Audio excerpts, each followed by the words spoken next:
नमस्कार दोस्तों, स्वागत है आप सभी का आपके अपने YouTube चैनल पर। आज के इस वीडियो में हम लोग यूपी बोर्ड के कक्षा 7 के विज्ञान विषय के पाठ 4 के सभी प्रश्न उत्तर को देखेंगे। पाठ का नाम था भौतिक एवं रासायनिक परिवर्तन। ठीक है, तो पाठ का नाम था भौतिक एवं रासायनिक परिवर्तन। इस पाठ के सभी प्रश्न उत्तर को आज हम हल करेंगे। तो चलिए शुरू करते हैं। सबसे पहला प्रश्न है हमारा, सही विकल्प को छांटकर अपनी अभ्यास पुस्तिका में लिखिए। ठीक है, और इसका पहला प्रश्न है, भौतिक परिवर्तनों में आपको बताना है निम्न में से कौन सा सही है।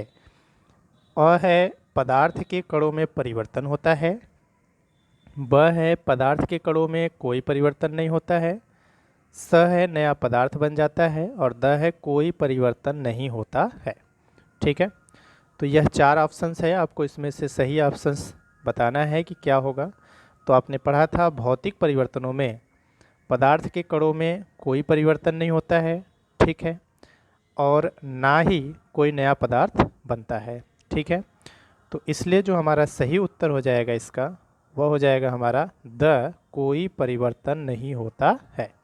भौतिक परिवर्तनों में कोई परिवर्तन नहीं होता है। अगले प्रश्न पे आते हैं। अगला प्रश्न ख है, निम्नलिखित में से कौन सा रासायनिक परिवर्तन है। आपने पढ़ा था रासायनिक परिवर्तन में पदार्थ के रंग, रूप, आकार, गुण, रासायनिक गुण, रासायनिक संरचना बदल जाती है। तो चलिए देखते हैं। पहला है ऑप्शन कि कोयले को पीसकर पाउडर बनाना, यह भौतिक परिवर्तन है या रासायनिक परिवर्तन है। दूसरा है कागज़ के बड़े टुकड़े को छोटे छोटे टुकड़ों में बांटना। तीसरा है कागज़ का जलना, और चौथा है कांच की बोतल का टूटना। आपको बताना है इसमें सही कौन सा है। तो देखिए, अगर आप कोयलों को पीसकर कोयले का पाउडर भी बना दोगे तब भी वह कोयला ही रहेगा, तो कोई नया पदार्थ यहाँ पर नहीं बना है, तो यह रासायनिक परिवर्तन नहीं है। कागज़ के बड़े टुकड़े को छोटे छोटे टुकड़ों में बांटना, आप कागज़ का बड़ा टुकड़ा लेकर के उसको छोटे छोटे फाड़ दो, फिर भी वह रहेगा कागज़ ही, तो यहाँ पर भी कोई भी नया परिवर्तन नहीं हुआ है, इसलिए यह भी हमारा भौतिक परिवर्तन ही है। तीसरा है कागज़ का जलना, अगर आप कागज़ को जला दो तो दोबारा कागज़ आप प्राप्त नहीं कर सकते हो। ठीक है, आपको राख मिलेगी।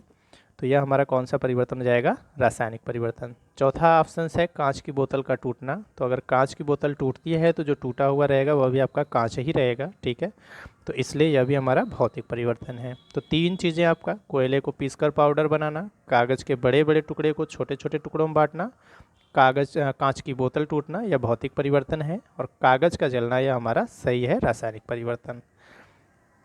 अगला प्रश्न है प्रश्न नंबर 2, रिक्त स्थानों की पूर्ति कीजिए। और इसमें पहला है, गर्म करने पर लोहे का लाल होना खाली स्थान परिवर्तन है।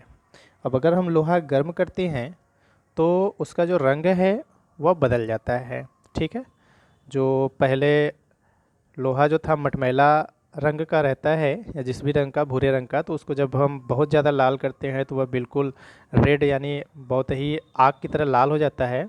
लेकिन जैसे ही आप उसको ठंडा करोगे फिर से वह पहले जिस रंग का लोहा था उसी रंग का बदल जाता है। ठीक है, और वह लोहा ही रहता है, तो यहाँ पर कोई नया पदार्थ नहीं बना है, केवल उसका रंग बदला है। ठीक है, वह भी तापमान के कारण। जैसे ही तापमान हटाएं वापस वह उसी अवस्था में आ गया, तो यह हमारा भौतिक परिवर्तन है। तो यहाँ पर क्या भरा जाएगा, भौतिक।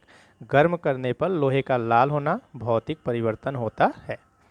दूसरा है, भौतिक परिवर्तन में वस्तु के खाली स्थान बदल जाते हैं। तो कौन से गुण बदल जाते हैं, उसका रंग बदल सकता है, ठीक है, रूप बदल सकते हैं आप, आकार बदल सकते हैं, यह भौतिक परिवर्तन में होता है। ठीक है, तो भौतिक परिवर्तन में वस्तु के यह सभी भौतिक गुण थे, रंग, रूप, आकार, यह सभी भौतिक गुण थे, तो इसमें भरा जाएगा भौतिक गुण। ठीक है, भौतिक परिवर्तन में वस्तु के भौतिक गुण बदल जाते हैं। अगले प्रश्न पे आते हैं। अगला प्रश्न है, बल्ब का जलना खाली स्थान परिवर्तन है। ठीक है, बिल्कुल यह उसी लोहे की तरह का था। अगर आप बल्ब को जलाएंगे तो जो उसका तंतु होता है बल्ब का, जो कि टंगस्टन धातु का बना होता है, तो बल्ब का जो तंतु है टंगस्टन धातु का, वह बिल्कुल लाल हो जाता है, और जैसे ही लाइट कटती है या हम बल्ब बुझा देते हैं तो फिर से वह प्रारंभिक अवस्था में आ जाता है। तो यह परिवर्तन भी हमारा कौन सा परिवर्तन कहलाता है, भौतिक परिवर्तन कहलाता है। तो इसमें भी भरा जाएगा आपका भौतिक परिवर्तन, बल्ब का जलना भौतिक परिवर्तन कहलाता है। अगला है इसका, चीनी गर्म करना खाली स्थान परिवर्तन है। ठीक है, तो जब आप चीनी गर्म करोगे, ठीक, तो वो पिघल जाती है, ठीक है, और साथ ही साथ उसकी रासायनिक संरचना भी बदल जाती है। तो यहाँ से जब चीनी गर्म करते हैं तो यह शुगर चारकोल में परिवर्तित हो जाता है। तो यहाँ पे कौन सा परिवर्तन हो जाएगा? रासायनिक परिवर्तन। तो चीनी गर्म करना रासायनिक परिवर्तन है। अगला है ऐसे परिवर्तन जिनमें नए पदार्थ बनते हैं, खाली स्थान के परिवर्तन कहलाते हैं। तो ऐसे परिवर्तन जिनमें नए पदार्थ बनते हैं वे सभी परिवर्तन रासायनिक परिवर्तन कहलाते हैं। तो क्या भरा जाएगा इसमें? रासायनिक। ऐसे परिवर्तन जिनमें नए पदार्थ बनते हैं रासायनिक परिवर्तन कहलाते हैं। ठीक है। प्रश्न नंबर 3 है, सही कथन के आगे सही तथा गलत कथन के आगे गलत का आपको चिन्ह लगाना है। ठीक है, तो चलिए उत्तर हम देख लेते हैं इसका, सही गलत का चिन्ह लगा करके। पहला है, फल को चाकू से काटने पर चाकू तथा फल के बीच पारस्परिक क्रिया होती है। ठीक है, तो यह सही है, दोनों के बीच पारस्परिक क्रिया होती है। ठीक। अगला प्रश्न है, प्रत्येक परिवर्तन के पीछे कोई न कोई कारण अवश्य होता है। यह बिल्कुल सही बात है, कोई भी परिवर्तन अगर घटित होता है तो उसके पीछे कोई न कोई कारण अवश्य होता है। ठीक है, तो प्रत्येक परिवर्तन के पीछे कोई न कोई कारण अवश्य होता है। अगला प्रश्न है, चावल का पकना भौतिक परिवर्तन है। ठीक है, तो चावल का पकना क्या है? एक भौतिक परिवर्तन। इसके बाद है, मोमबत्ती का जलना भौतिक परिवर्तन है। यह भी बिल्कुल सही है। ठीक है, मोमबत्ती को अगर पिघलाएंगे, ठीक है, मोमबत्ती का पिघलना जो होता है वह भौतिक परिवर्तन होता है, लेकिन मोमबत्ती का जलना जो होता है वह रासायनिक परिवर्तन होता है। तो यह हमारा गलत है, मोमबत्ती का जलना भौतिक परिवर्तन नहीं है, बल्कि कौन सा परिवर्तन होगा? रासायनिक परिवर्तन।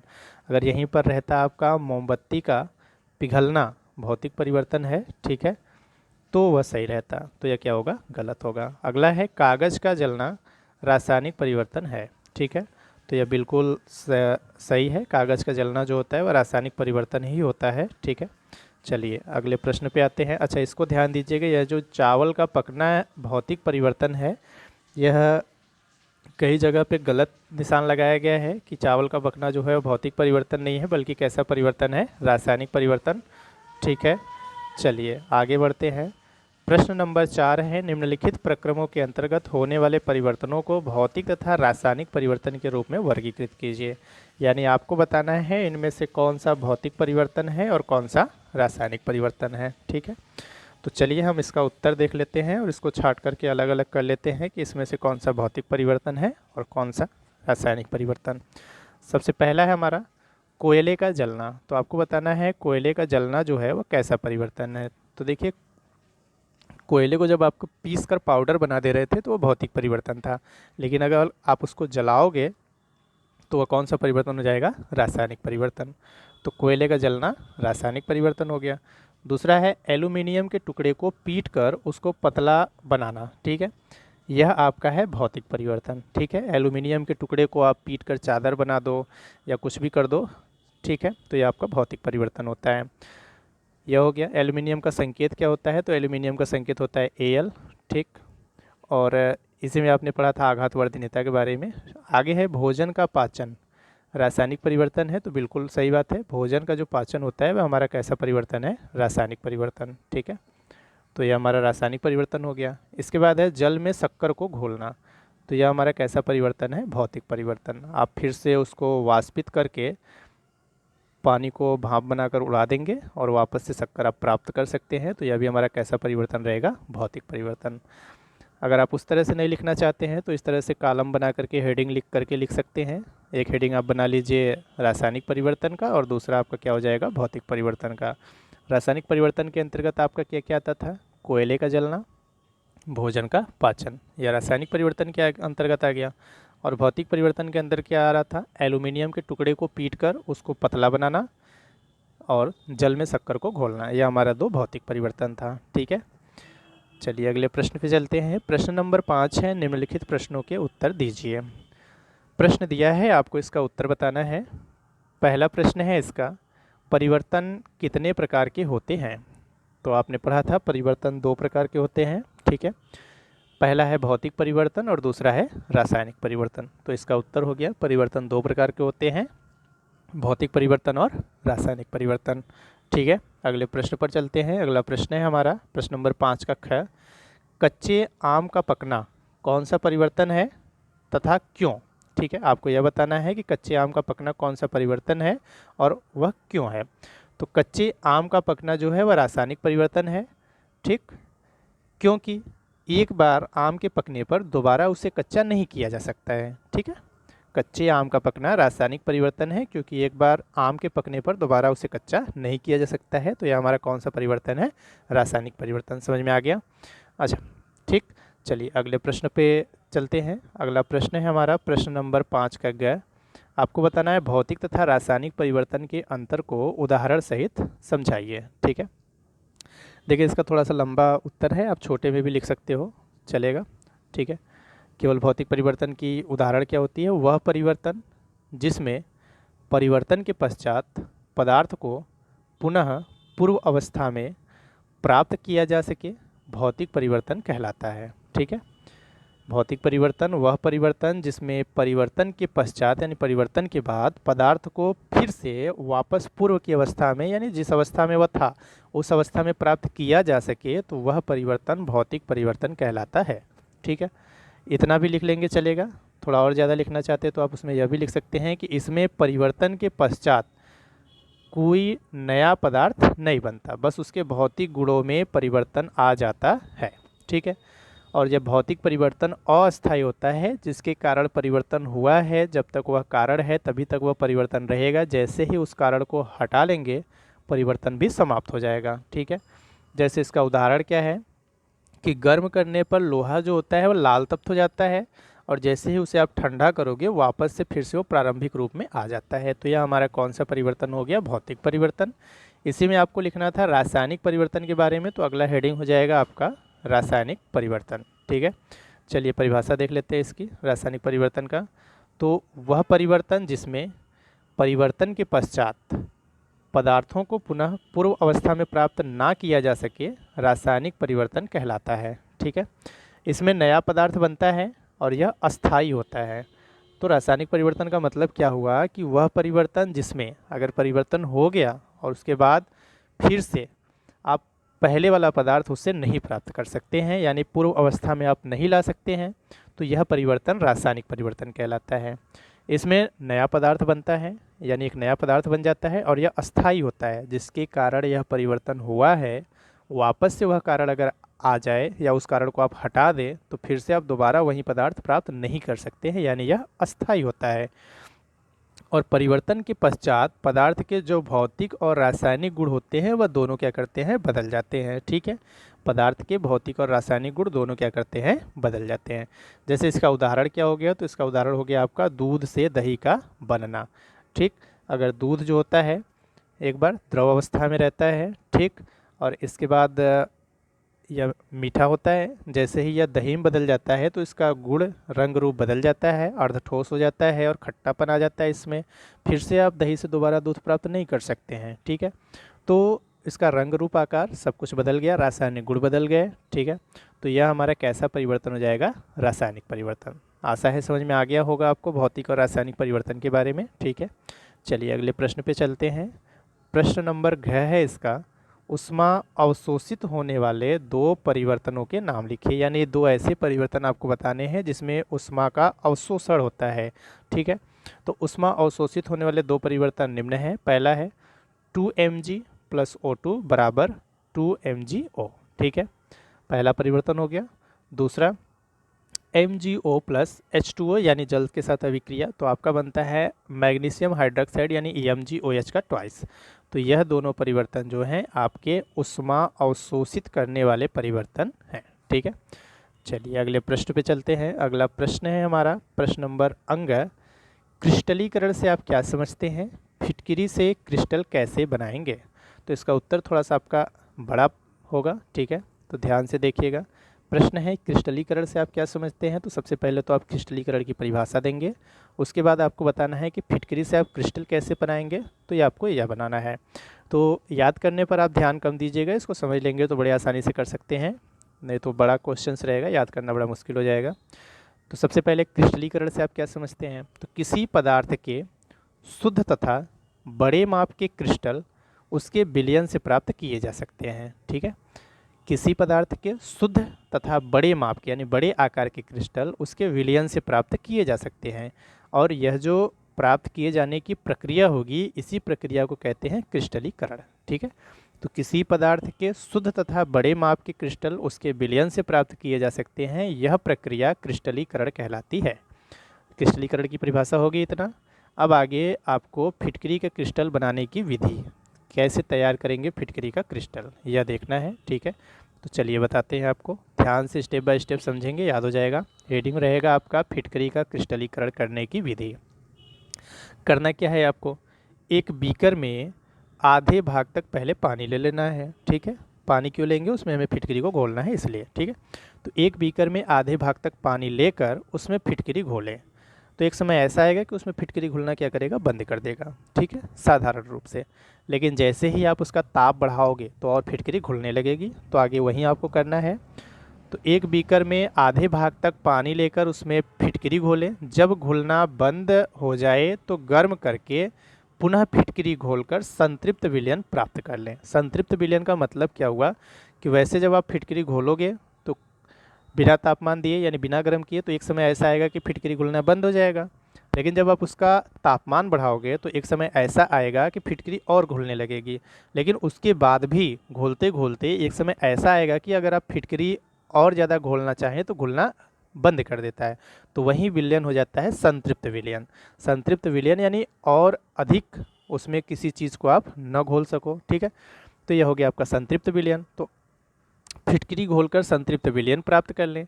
अब विलयन को छान कर उसमें धागे की सहायता से फिटकरी के एक छोटे टुकड़े को लटका दें। ठीक है, आराम से फिटकरी के एक छोटे टुकड़े को लटका देंगे उसमें। अब एक सप्ताह बाद आप देखेंगे कि फिटकरी का छोटा टुकड़ा जो हमने लटकाया था धागे की सहायता से, वह धीरे धीरे बड़ा हो गया है। ठीक है, एक सप्ताह बाद जब आप देखोगे तो वह जो छोटा टुकड़ा था फिटकरी का, वह धीरे धीरे क्या हो गया है, बड़ा हो गया है।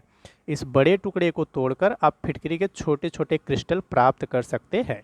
यही पूरी प्रक्रिया थी क्रिस्टलीकरण, फिटकरी के क्रिस्टलीकरण करने की विधि। ठीक है, चलिए अगले प्रश्न पे आते हैं। अगला प्रश्न है, आप यह कैसे दिखाएंगे कि दही का जमना एक रासायनिक परिवर्तन है। आप कैसे यह समझाएंगे कि जो दही का जमना है वह एक रासायनिक प्रक्रिया है। चलिए तो उत्तर देख लेते हैं कि हम कैसे बताएंगे दही का जमना एक रासायनिक परिवर्तन है। तो दूध से दही का जमना एक रासायनिक परिवर्तन है, क्योंकि दूध को जमाने के बाद जो दही प्राप्त होती है वह रंग, रूप, आकार तथा गुण में दूध से भिन्न होता है। ठीक है, दही से पुनः दूध प्राप्त नहीं किया जा सकता।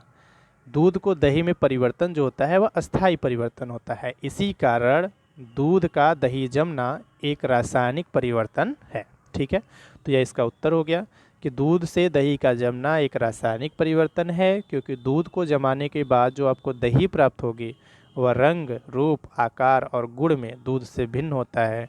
दूध से भिन्न होता है, दही से पुनः आप दूध प्राप्त नहीं कर सकते हैं, तो दूध का दही में परिवर्तन अस्थायी परिवर्तन होता है। इसीलिए दूध का दही के रूप में जमना रासायनिक परिवर्तन है।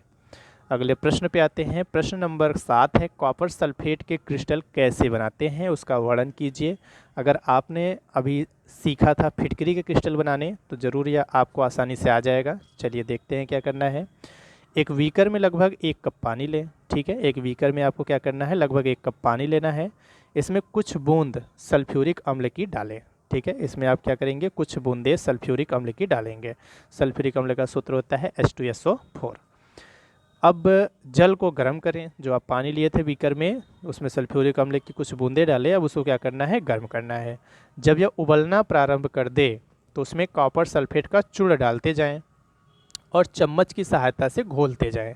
जब घुलना बंद हो जाए तो एक अन्य बीकर में विलयन को फिल्टर पेपर से छान लें। बीकर को स्थिर स्थान पर रख दें, यानी जहाँ पर वह हिले डुले नहीं। ध्यान रहे वह हिले न। कुछ समय या कुछ दिनों के उपरांत देखें, आपको कॉपर सल्फेट के क्रिस्टल बीकर की तली में दिखेंगे। क्रिस्टलीकरण भौतिक परिवर्तन का एक उदाहरण है। तो यह आपका था क्रिस्टलीकरण की विधि, जिसमें आप कॉपर सल्फेट के क्रिस्टल कैसे बनाएंगे यह था। क्या करना था, एक बीकर में लगभग 1 कप पानी लेना है, कुछ बूंदे इसमें सल्फ्यूरिक अम्ल की डाल दिए। ठीक है, अब इसको आपको गर्म करना है और यह जब उबलने लगे तो इसमें आपको कॉपर सल्फेट का चूड़ा डालना है, ठीक है, और चम्मच की सहायता से घोलते जाना है। एक समय ऐसा आएगा जब कॉपर सल्फेट घुलना बंद कर देगा, तो आपको इसको फिल्टर पेपर से दूसरे बीकर में छान लेना है और उसको ऐसे स्थान पर रख देना है जहाँ पर यह हिले डुले ना, और इसको कुछ दिनों तक के लिए उसी तरह से स्थिर रहने देना है। कुछ समय बाद जब आप देखोगे तो उसके जो बीकर था उसकी तली में क्रिस्टल दिखाई देने लगते हैं, सफ़ेद सफ़ेद पदार्थ रहता है, ठीक है, सॉरी, कॉपर सल्फेट के क्रिस्टल बीकर की तली में दिखाई देते हैं। तो यह था परिभाषा। प्रश्न नंबर 8 है, जब नींबू के रस में खाने का सोडा मिलाया जाता है तो बुलबुले बनते हैं और गैस निकलती है, यह किस प्रकार का परिवर्तन है, समझाना है। तो जब नींबू के रस में खाने का सोडा मिलाया जाता है तो बुलबुले बनते हैं और गैस निकलती है, तो यह एक हमारी रासायनिक परिवर्तन है। अब रासायनिक परिवर्तन क्यों है? क्योंकि नींबू का रस जो कि अम्लीय होता है, और नींबू के रस में कौन सा अम्ल पाया जाता है? साइट्रिक अम्ल। और खाने का सोडा जो कि क्षारीय है, यह दोनों आपस में प्रतिक्रिया कर लेते हैं और एक नया पदार्थ बनाते हैं, ठीक है। और नीचे आपका उसी के रूप में हम रासायनिक समीकरण दिखा देते हैं। जैसे नींबू का रस जो कि अम्ल है, खाने का सोडा क्षार से क्रिया करता है, तो आपका बनता है कार्बन डाइऑक्साइड प्लस जल प्लस लवण। क्यों जल प्लस लवण बनता है? क्योंकि एक अम्ल है एक क्षार है, अम्ल और क्षार आपस में क्रिया करके जल और लवण बनाते हैं, जो कि ठीक है। तो यह हो गया आपका, यह सभी प्रश्न उत्तर थे, ठीक। अगर किसी और प्रश्न में कोई दिक्कत होगा तो ज़रूर बताइएगा। वीडियो अच्छी लगी हो तो लाइक कीजिएगा और दोस्तों के साथ इसको क्या कीजिएगा, शेयर कीजिएगा, ठीक है।